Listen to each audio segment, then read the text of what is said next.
No somos guerreros, somos estudiantes. Estos somos unos estudiantes que el pueblo de México sepa que somos sus hijos, somos la juventud.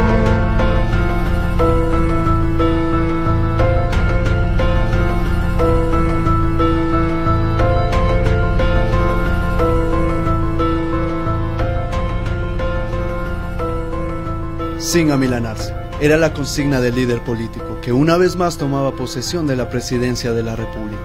Un hombre con propuestas que prometía el progreso nacional, un cambio para el pueblo ecuatoriano. Fue el 1 de septiembre de 1968 que Velasco Ibarra asumió el cargo.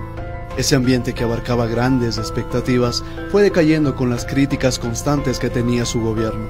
Las voces de los sectores populares no tardaron en pronunciarse y la popularidad del mandatario decayó.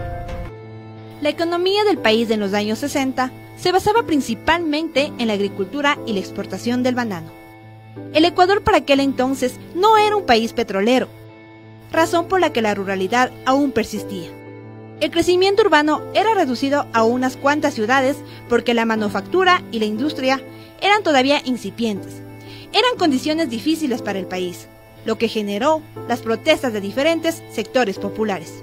Bueno, en la década de los 60, casi finalizando y inicios del 70, el país vivía una crisis económica debido a la gran dependencia que había de parte del Ecuador frente a los mercados internacionales y por otra parte al gran atraso que había en un Ecuador con casi incipiente desarrollo industrial y con una producción agrícola de tipo monocultivo, dependiente básicamente en esa época del banano, del cacao y de otros productos. Había desempleo, había pobreza, el país se encontraba estancado en un proceso de desarrollo que se frenó hasta cuando se agotaron las existencias de productos exportables y como eran productos primarios no generaban mayores beneficios para los verdaderos agricultores o los trabajadores agrícolas, generando todo este ambiente de pobreza y al no haber industria desarrollada no había fuentes de trabajo.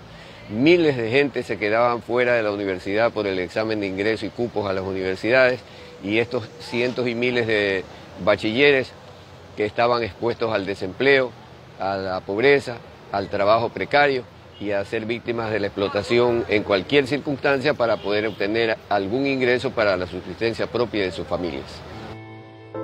Había que esperar un año después para que se desate la lucha del movimiento estudiantil en 1969.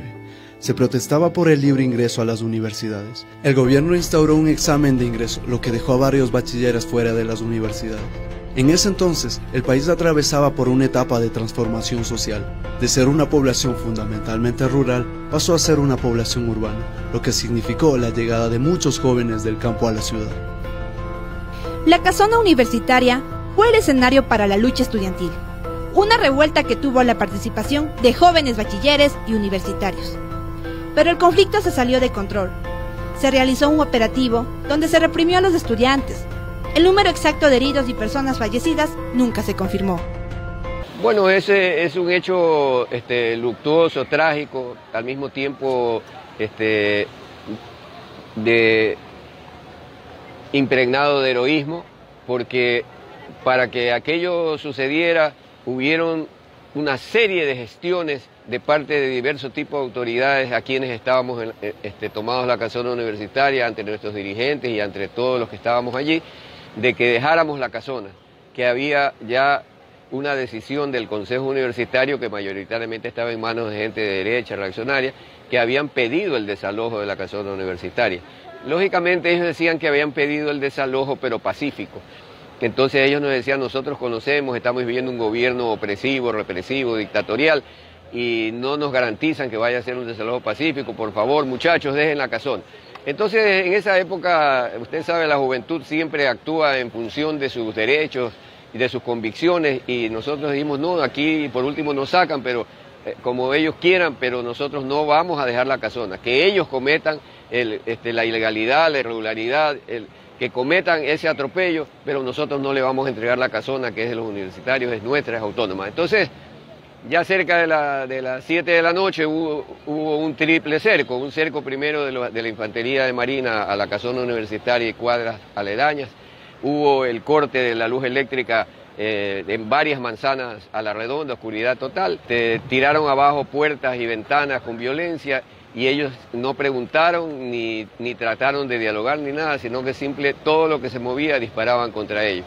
Los que no murieron fueron el grupo de compañeros que se quedaron al pie de las escalinatas de acceso a la casona universitaria, agrupados todos, sin moverse del sitio. Los compañeros que optaron por subirse por las escaleras, esconderse en algunos lados, había un compañero de apellido Feró que tocaba piano y que se metió al paraninfo de la casona y se puso a tocar en el piano el himno nacional. En ese momento lo acribillaron tocando el piano y al que corría por algún pasillo le disparaban y entonces se calcula que aproximadamente hubieron 30 muertos, hubieron como 120, 130 heridos, porque todos los que estaban aglutinados al pie de la escalinata, una vez que terminó toda la balacera, fueron sacados y embarcados en camiones. En unos camiones embarcaban los cadáveres, amontonados unos sobre otros, y en otros 2 camiones subían a los que estaban vivos, a culatazos, pateados, hombres y mujeres. Los soldados les pisaban la cabeza, le arrastraban del pelo a las mujeres. O sea, fue una cosa realmente horrorosa, una de las expresiones más violentas y brutales del sistema capitalista contra los pueblos que osan reclamar por sus derechos. Para ese entonces, los estudiantes eran respaldados por un gremio creado 3 años antes de la masacre. El movimiento estudiantil se fortalece como consecuencia de la lucha social en contra de las dictaduras militares y por mejorar el sistema educativo. En ese contexto, nace la Federación de Estudiantes Secundarios del Ecuador, FESE. La fundación de este organismo se dio en circunstancias difíciles para los luchadores sociales, pues enfrentaron a un sistema de gobierno que asediaba a quien tuviera criterios diferentes. Sin embargo, la lucha de los pueblos determinó el desgaste político de la dictadura. En esas condiciones, el 5 de octubre de 1966 se realizó la primera conferencia de estudiantes secundarios. Era una mañana fría del 5 de octubre de 1966, cuando delegaciones de estudiantes secundarios de todo el país llegaban al Instituto Nacional Mejía de la ciudad de Quito para discutir la situación política del Ecuador, la situación de la educación y especialmente de la juventud. Finalmente se dio paso a la elección de la primera directiva de lo que desde entonces sería la organización estudiantil. La Federación de Estudiantes Secundarios del Ecuador, FESE, fue elegido como su primer presidente el estudiante Fausto Vargas Cortés, quien posteriormente fuera apresado y torturado. Así se suman otros dirigentes como Raúl Cedeño y René Pinto, que fueron asesinados durante el gobierno de Velasco Ibarra. A los mismos se suman otros personajes del movimiento estudiantil que fueron asesinados como Milton Reyes y Rafael Brit. Duras jornadas de lucha ha emprendido la juventud secundaria organizada en la FESE. A pesar de diversos conflictos con políticas que rechazaba el organismo, continuó con su acción, enfrentando hasta los actuales momentos duras peleas. Por ejemplo, por el libre ingreso a la universidad en 1969. Bueno, como habían los cupos y el examen,